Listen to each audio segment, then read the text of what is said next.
I believe no matter what spirituality, faith, whatever you align with, if you really believe there is a higher calling, which I do believe there is a calling in all of us, that we did not come to this world for us. We didn't come to this world to be born into just to go shop and sit in a house. Like we didn't. That's not Yeah. any human being's purpose. Each of Yeah. us are in this world. Just think of Sunday dinners where I just said, like, we came together and the community Yeah. came together and we helped each other and food would show up at someone's house. Is we are meant tribally, honestly, to take care of each other. So if everyone lives in a community, which think of the world as one big community, and everyone's showing up, oh, hey, guess what? I could help mechanically with this. I could help operationally with this. Guess what Right. happens? All the parts of the puzzle and community start flowing because everyone's in their giftedness. That's the world. We are one Yeah. big community. So I need everyone to know you Yeah. have some part in this that you have to show up for.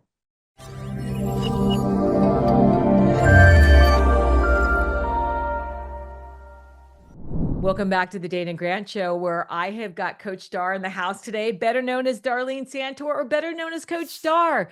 She is number one, a best. You're just going to have to pause here, Coach Dar, because I got to brag about you a little bit.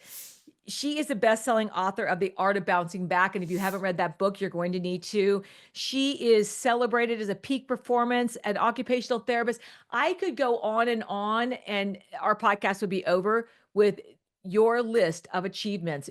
Girl, you are in the house today, and I mean, I'm like Twitter-pated. Is that a word, Twitter-pated, where I was so excited, like, I couldn't wait to, see you again. It's so good to have you here. Oh, I wish I was there in person with you so I'd give you a hug. It's so good to see you. I know. I'm just stoked that, everybody gets to hear your brilliance, your wisdom, and your story, which is wow. I Wow. mean, when I've heard it for the first time, I'm like, okay, I had mad respect before, but now at a level, it's like, uh-huh. Yeah, I knew I loved her. Yeah. So, yeah, let's start there. Let's start, I was looking at my notes and I thought, oh, let's start where you began. Let's go behind the scenes on Darleen. Where were you? Oh gosh, you got to go back to Connecticut. You got to go to Yeah. the little state of Connecticut on the East Coast.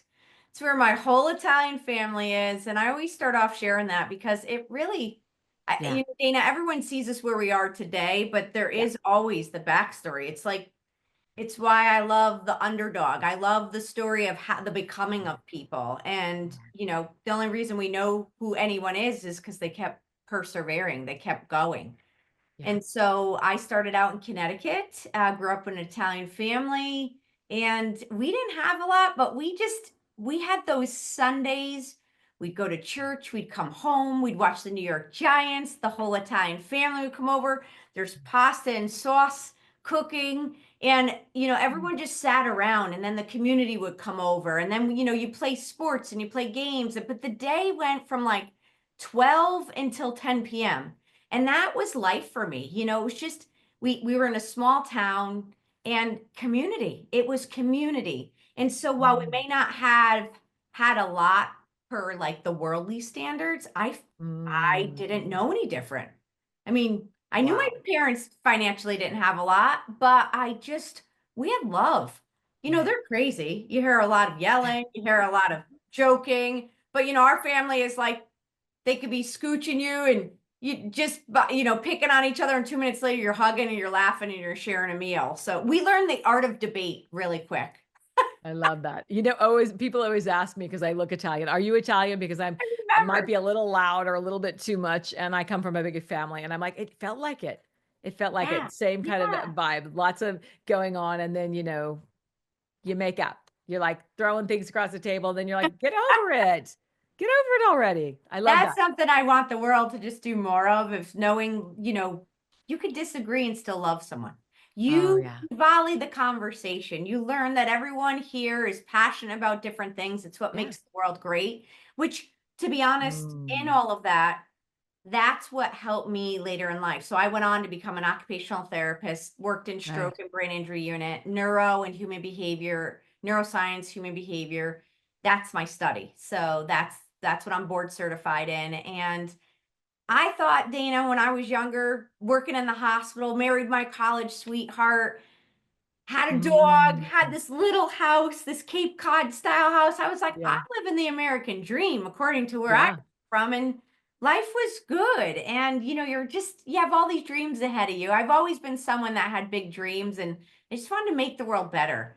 Mm, My mom struggled a lot with her health and my family struggled. And I just saw a lot of people struggle. And not that I don't want to take struggle away from people, but I right. just wanted to always come help. And which is ironic because as an occupational therapist, we meet people where they are and we help create a plan for them to go forward. My specialty is in the brain and human behavior.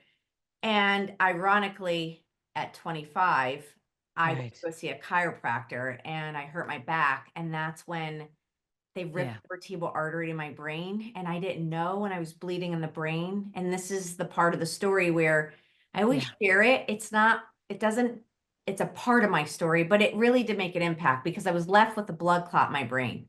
And at Right. that time, you have to imagine I'm a young woman.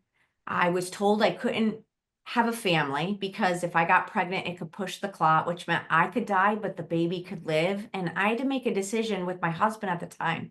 What do we Right. do? And we decided not to because the doctors were like, Dar, this is too risky. And, Right. you feel as a woman then you're supposed to provide. And Right. just things changed for me at that point. And also I was the one who took care of everyone. And I was the one who Mm, took care of stroke and brain injured patients. And right. I pushed that all off. Exactly. I was like, I didn't have paralysis, but I had balance and vision and all these other problems that I honestly masked from everyone because Wow.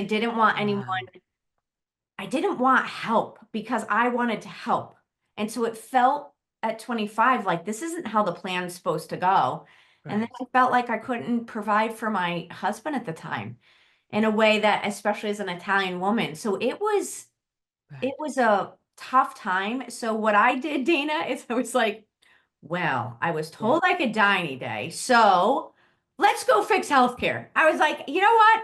There's an opening at this hospital here, very high level Wow. opening. And I was like, I'm going to apply for it. And the woman who is the COO of the hospital, I loved her. She let me come and interview. And she's like, Dar, you're not getting the job. I'm like, no. She's like, no, not even close. You don't have the education for this and you need more experience, but go back to school and you actually could do this. You could help us make healthcare better. So I tried. Mm, I went back to school and at 28, I was president of a healthcare company. And I want to share this for everyone listening. Go ugly early. You're not going to have all the answers. You're not going to be perfect. I went and got the education, so I was prepared, but I was not perfect then at all. No, I made a ton of mistakes, but what happened is I learned to put good people around. I learned from mistakes, but also I was willing to take risks. And I had someone who gone before me, another female especially in that time it was a male dominated culture. yeah. And she was like, go do this. And I obviously being told I could die any day, I had the gumption to Right. be like, well, I'm not going to be worried about what people think. Like I could die any day. I'm going to go try to do this. And that led me to grow my business skills, leadership skills, and use still my occupational therapist background in business because occupational therapists help you in your occupation, whatever that role is. So it could be Right. sports, business, parenting, anything. We help you in your role to function at your best. Right. And so I did that in business and started helping people. And then in 2008 is when I Mm, left everything that I knew, every comfort I had. I had gone through a divorce by that point, and I was like very called to start my yeah. own practice, extremely called. And at that time, for me specifically, just my sister and I, our faith, we grew up Italian Catholic, but there was something in us that was this woman, Mary, that sat with us. She lived through the Holocaust.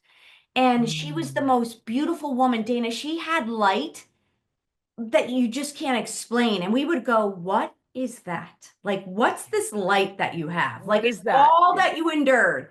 And for her, it was this faith. She just had this immense faith. And Mm, it was God guiding her. And she started telling us about it. And we were like, tell us more. And I only say that because that was a catalyst Yeah. for me personally. Yeah. So for me, it was like, Dar, Jesus said, drop your nets and follow. There is something you've been called to do bigger in this world, and no one's Mm. going to understand it. And let me tell you, I left it and I started speaking for free on mindset in the middle of a recession. No business plan, no insurance, no clients, nothing. And I started speaking in Connecticut, then moved it full time to Nashville because I had some ties to Nashville. And I went out, sold out to the mission, and not even my own family. No one understood it. They were like, why would you do this? And even people would try to get me back into traditional healthcare, running facilities, Right. hospitals. And I was like, no, no.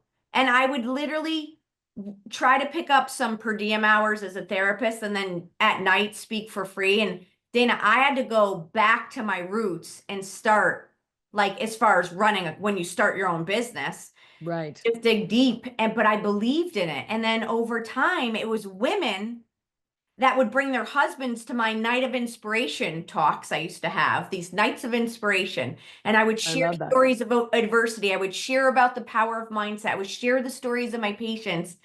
And women would say, you know what? My husband's got another gear, or he could be the next CEO, but he's got a limiting belief, like something's holding him back. And I would say, and she'd say, he's got to work with you. And then athletes would come to me and they'd say, I could play in a sold out arena, but if someone interviews me, I get so nervous. Or I know there's another gear, I just don't know how to get there, or I need the edge. So I want to make a point here.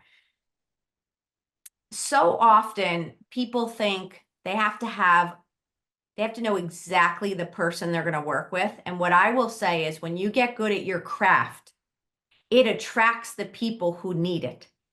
So I got obviously over at that point, I think I'd been, a therapist for, let's just say 15 years about that point. And so Mhm. as I'm doing what I'm crafted in, and I'd already run 4 or 5 different businesses, companies. Mhm. So I was speaking on what I already knew. So my preparation met opportunity, and then it attracted the right people that needed it. And so for people listening, when you figure out what your gifts and talents are, you look at where does the world need that, and it'll match. It'll match, and you'll align with who the people you're supposed to help with, which now Yeah. peak performers usually. Well, peak. Yeah. You know what? I hear in your story, and I know your story, that what I just heard was that pivotal moment was I always say it only takes one person. You had one person Yep. that you said, I don't know what this is, but that Yes. is that light, that faith, Yes. that Yes. connection Mm-hmm. flipped your whole trajectory, and you followed and trusted without ever knowing the outcome No, of staying no. the course. So what can you say just in this part of your story for the people that are doing that and they hit the terror barrier and they're like, I'm terrified. I don't know where my next meal is going to come from. I'm going to I be hungry. know. I mean, Oh, that I know really that feeling. it's real. Mm, What would you say to them that are listening right now that say, man, yeah. that sounds great, but you Yeah. obviously had to have a retirement, you Yeah. saved, you probably had a No. big talk No. to them about that space that you had to work through, that faith. Okay, everyone listening, I did not have a safety net. I literally did not have a safety net. I'd Mhm, gone through, I was having a stroke, I'd gone through a divorce, and it wasn't like all of a sudden I inherited all this money. I didn't. And yeah, it took a lot to just jump out with no real safety net. And there were times that I remember being in Nashville and I was just sitting there going, this is getting tough. But I will tell you, living in faith and living in such abundance. So when I went down to Nashville, when I drove, I literally did not know where I was going to live. And I went from living by the water. And I gave everything up, but I just knew. And I had to stop through Kentucky because my cousin lived there. And I said, my cousin Darren's like, where are you going to live? And I said, I just didn't want to burden my friends. And this goes to the answer of what do you do when you're nervous? But mhm, I believed it would work out. And so he said, you know what, Dar, the woman that I train her horses, she has a barn. She has a barn in Franklin, Tennessee that you could live in. I literally was like, okay. She's like, the horse trainer mhm, that trains is gone for the winter, so you could stay mhm, above the barn. That's all I knew. I didn't know who the person was, nothing. And so I was like, okay, now imagine I call my father and I'm like, Dad, I'm on my way and I'm going to live above the barn. And he goes, you know what? I know you love Jesus, but you don't live in a stable. Like, this is nuts. But guess what? You t I I stayed in faith, like, I just knew. So when you're in there and there's Yeah, fear, but you know it's yeah, aligned to what you believe and what you're good at. yeah. What happened? I start driving down the street, and all of a sudden I'm looking, and this street has some pretty amazing houses that some pretty amazing music artists live on Mhm. in Nashville, Tennessee, like just in the suburb. And I pull up to this gate and the gate opens up and when it opens up there is a huge southern mansion with 2 polo fields and a barn that was bigger than the house I grew up in with 7 beautiful Clydesdale looking horses and I'm like and the apartment above the barn was like a Ralph Lauren Oh, yeah. unbelievable appointed apartment and I was like what? Now I that also came rent free, by the way. So I didn't know what I was gonna do, but something Dove it appeared and in. helped me out. Yeah, Then there were times that I was like, it's gonna be too much to do this or do that. So some things I had to scrap on mm, and I mm, made my way. And I actually went back to which I eat very healthy, but I was like, well, mm. today it's going to be a Subway sandwich. And I used to go fly on, no joke, private planes and eating, but great meals. And I was like, but I knew that because I had done it before, I knew it would align. And in that time, you will be tested. You will be tested when you're like, I don't even know where the money's going to come from. Because it happens every time where people are going, you know what? Just take this job. So I got asked to take a job that was completely out of alignment, but would have paid. And I was like, no, because if I did that full time, I could never have kept working towards what I knew I was going Mm. towards. So I would still do, like, I would pick up shifts as a therapist, like I did when I started out to get some Right, money, obviously, to eat and keep up right, things. But it wasn't like when I was a CEO and a president of a company. So I right. say that because I had to make that distinction. Fear could have led me to take something for safety, which would have took me out of alignment for my calling. So fear will come in, but I promise you, you will get through it. And worst case scenario, most of us listening will not be homeless. There's a friend, there's a family member, there's someone that would take you in. Not that you want to, but you probably won't be on the streets. Someone would say, you know what?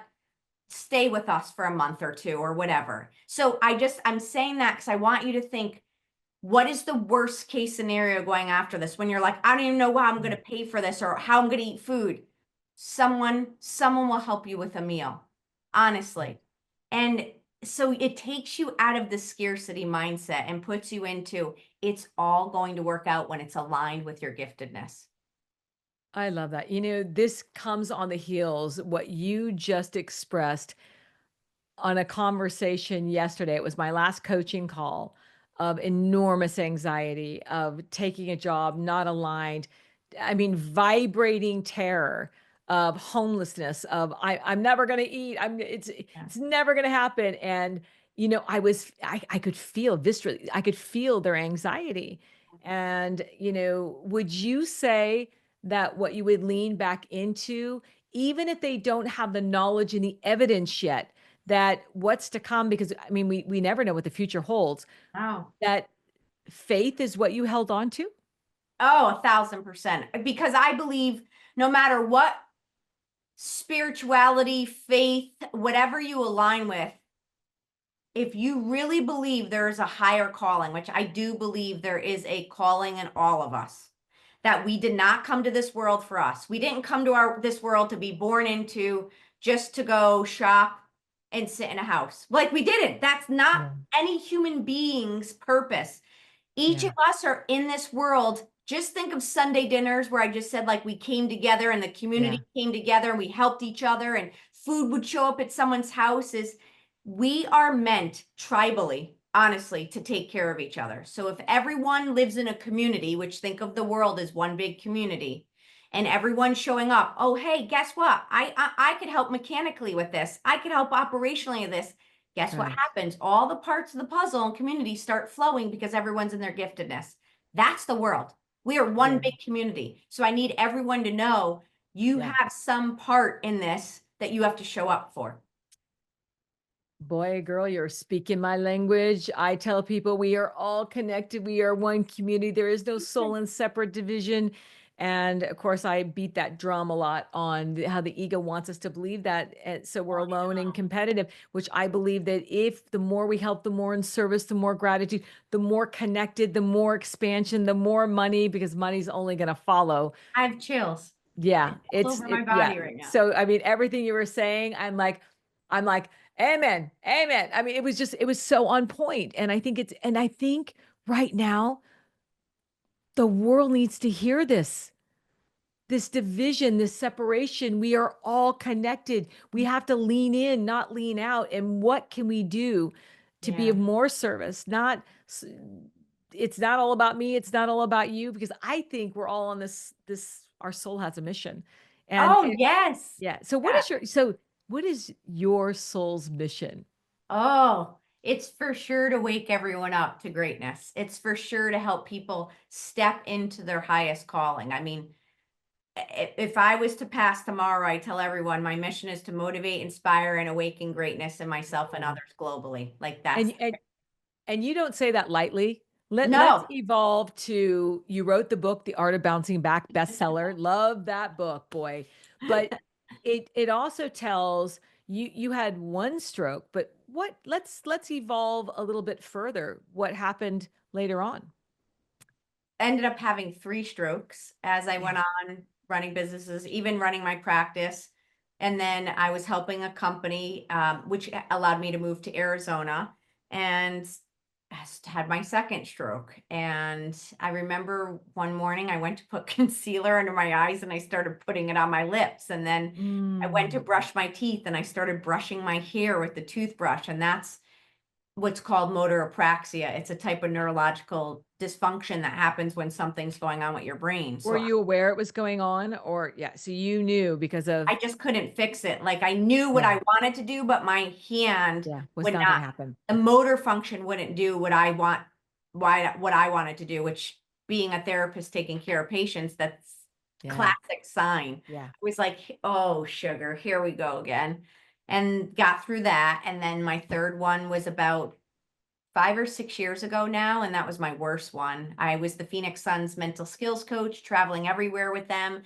Again, life was back on its stride, going. I was like, this Yeah. is great. And then had my fifth stroke, lost a lot of my speech, couldn't enunciate my words, couldn't Mhm. read. I was trying to write a book then, which was not the book that I wrote. It was about greatness.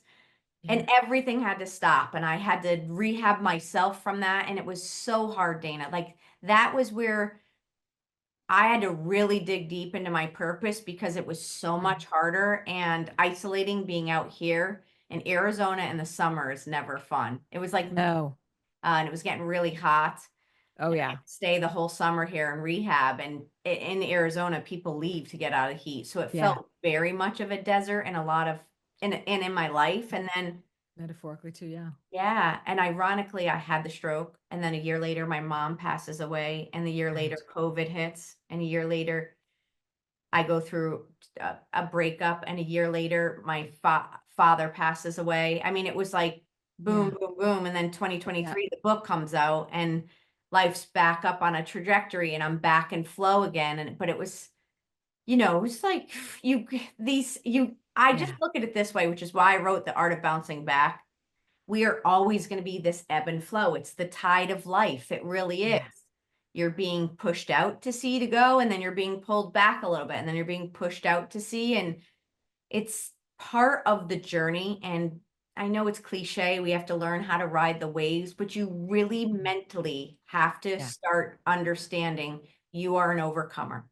You are made to be able to overcome hard. You can do hard. You have 100% bounce back rate. There's no other stat in your life that you have 100% on, but that, if you're hearing me, you have 100% bounce back rate. So anything going forward, it's not that it's not going to be hard. That's why the first chapter is embrace the suck. It sucks. Yeah. I hard. love that. I love that. Embrace Oh, the suck because it's like, yes, this part sucks. But so tell terrible. me, we've got faith. We know how I know how deeply connected you are to that. I see how you show up. I know that you've got a lot of tools that you lean on and can pull from and skill sets and your tenacity and your intelligence. I mean, you just lead. You're a powerhouse. You there's just but in those moments when you're like, man, I'm an overcomer, but this is big. Were there any, what did you pull from to be an overcomer? Where did you, because I know there had to be some big deep dives there. Yeah, I mean, there's days where I would call one of my best friends or my sister and just say, think I should pack it in, think I should play small, think I should just Mm, wind things down a little bit. And that's in those moments where, okay, let's play that scenario out. So whatever you think of, play it out in your head. Yeah, mm, you're going to give up. Yeah, you're going to stop. You may get temporary relief in essence because you're like, I just need to stop. Now, what that is though, I want to help your brain understand. You think you want to stop altogether and give up, which could be give up on life, which could be give up in the mm. relationship, which could be give up in the job, give up in the pursuit of your passion. And you could think calling it all together is the answer. What the actual answer is a pause, not a period. You Oh, I may need love to that. pause, PAUSE. You may need to I pause, love that. Pause, not a not period. We period. just Get pause. your oxygen, get your Yeah. breath. I just needed to catch my breath. I didn't need to call it because if I called it all together, I would live in regret of when I got my oxygen, not going after it. Plus, the other part is once I had that revelation of that, and that literally is what I would teach people, I also understood what I told a minute ago is this journey is not about me. If someone in the military is fighting for our freedom and fighting so that we could have life today, then damn it, Dar, you have got to get up and freaking serve your mission, soldier, because you didn't come here for you. And that's literally the tone and what I would say to myself and say, get up. You have a mission, soldier. It's not up to you. There I are love people that. that need you so that they could keep going. And that's what got me up, Dana. And it's still what gets me up. And it's what I tell every athlete, CEO, or anyone. They have all the pressures in the world. I mean, Yeah.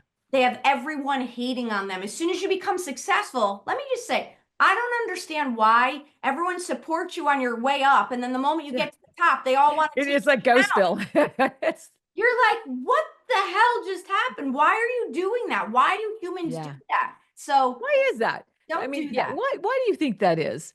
Yeah, and you know, Well, I have theory in human behavior is yeah.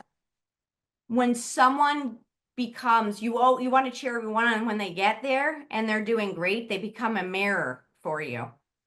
The Mm, mirror sometimes is it shows that they worked every day to get there and you're not. And not that you're going to be them, but what they show you is something that you feel like you can't become. So now they hate not the person, but the fact right. that they actually can't get there because Oh, they have to be at the top takes relentless work and consistency and discipline. And most humans don't want to do that daily. That's why they're not the 1%. So now when the mm, 1% get there and they and their schedules and everything that you start distancing from it and it becomes a mirror. And then people actually hating is hating on themselves and they don't even right, realize it.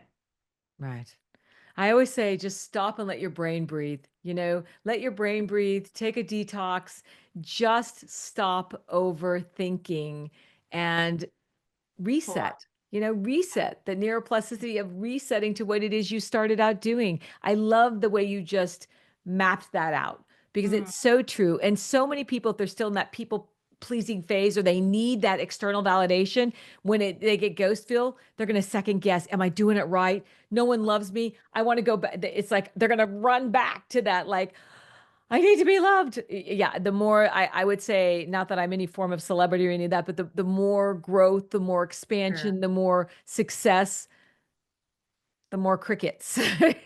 Oh, I know. And so But I'm anyone okay with it now, listening, but I wasn't in the beginning. I'm like, what did I do wrong? right. Yep. And you didn't do anything wrong. Yeah. And, LeBron James once said when, as he kept growing And people were like, you changed. And he goes, well, I hope so, because I'm evolving. I want to change. I want to Yeah. evolve. So if you Yeah. see a different version, it's because I wanted to evolve into a different version, a better version, a growing version. So Yeah. just remember that. And remember that sometimes it's hard for people to be around people that are further along. When you're in your healthy state, things don't bother you. When you're in an unhealthy state, things bother you like Yeah. sandpaper. So just remember that if something's bothering you, actually check in with you. And then also, if someone's going forward, let that inspire you. Let that inspire you and fuel you, not pain you. I love that. Yeah, It's like it's like I'm absorbing all this because I don't care what you do in the world, you need that affirmation, you need that me too. reinforcement. It's like you're just speaking truth into me. I'm like, yes, yes, yes. You know, Everything you already know. yeah, It's just but it's nice nice to, to have it. Yeah, it's yeah, love, you just love hearing it and you're like, "Okay, yeah, that feels and it feels aligned and true, and yes, I know it to yes, be true." And I just love that you just speak so much wisdom. So if I had to ask you, Dar, that what is your like, oh, I don't wanna say superpower, but I do believe that everyone has a genius. yeah.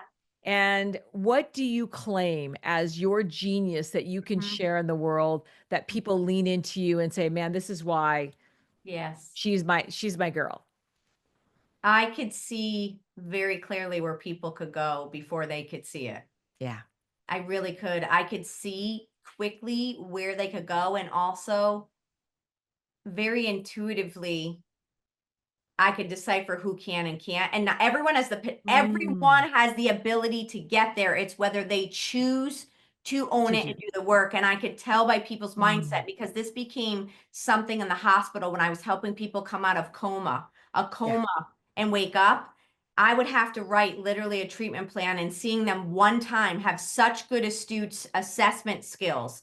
And I would Right. look at the power of their environment, the power of the people around them, the power of their mindset as they started to wake up, who they Yeah. were before. I would take all that into account to know whether that they were going to be able to propel forward Mm. faster or not. And so I took that, obviously, and I still do now, to help people. But I really, I could take complex information and make it simple so they could understand it. They could Yeah. communicate. And you were in the room. I really believe a superpower is when I get lit on something, I could infuse people with the energy to help them want to get up again. So that's why that Yeah. awakening part. And then also vision. I could really vision. I have a ability to have great visions to see where people could go. Is there anything that frightens you? Because, I looked down at my notes and I put like, I highlighted faith, energy, results. I mean, I work in like blocks of Yes. time and with who I am. It's like I put little boxes around things that illuminate for me.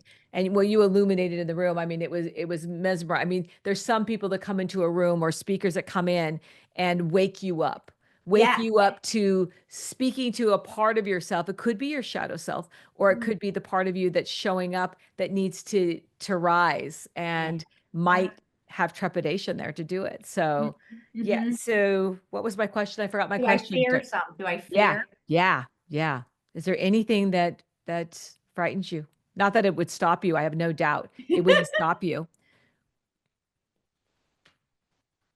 I 'Cause I think know that a lot of people out there are frightened and they may not have the words for it. They may not identify it. They may not even know that it's fear that they're dealing with, but they're avoiding it and they're resisting it. So I'm thinking I you with all your success and overcoming unbelievable odds and obstacles and continuing to rise and being, I would say, the best in the industry, and so well respected in the industry.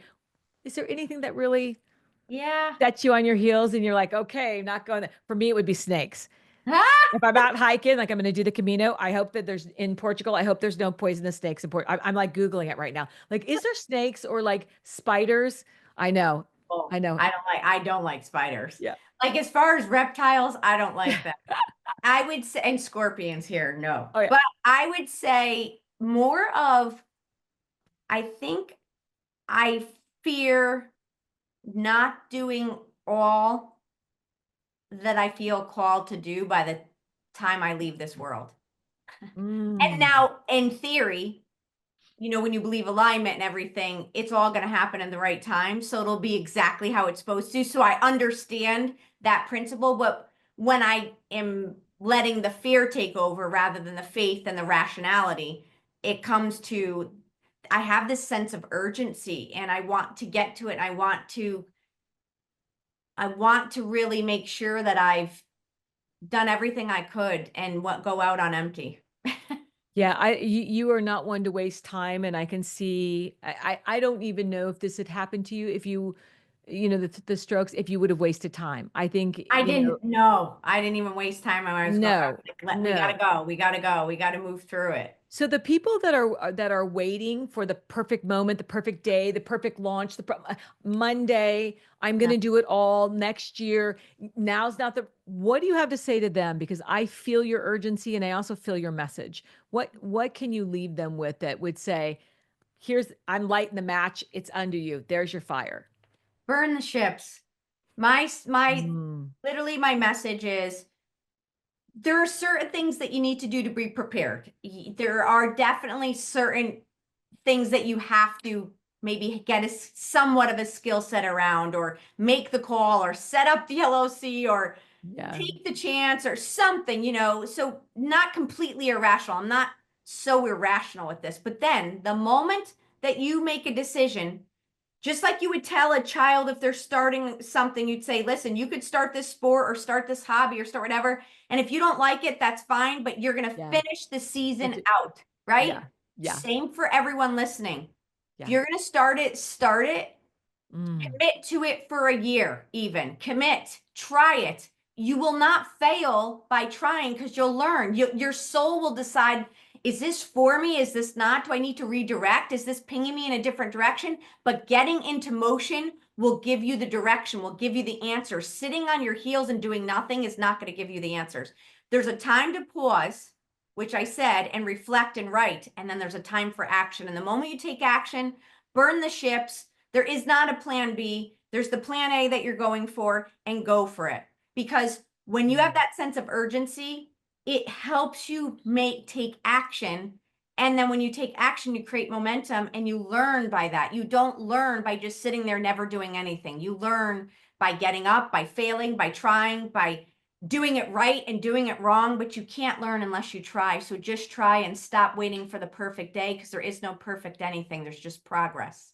Oh, I love that. I often say we don't have a consistency problem, we have a commitment problem. Figure out your commitment and what it is you want Yes. and apply this. Oh my gosh, that was brilliant what you just said. I hope that people rewind, replay. That segment right there, I might just like because it's so good. It's so good.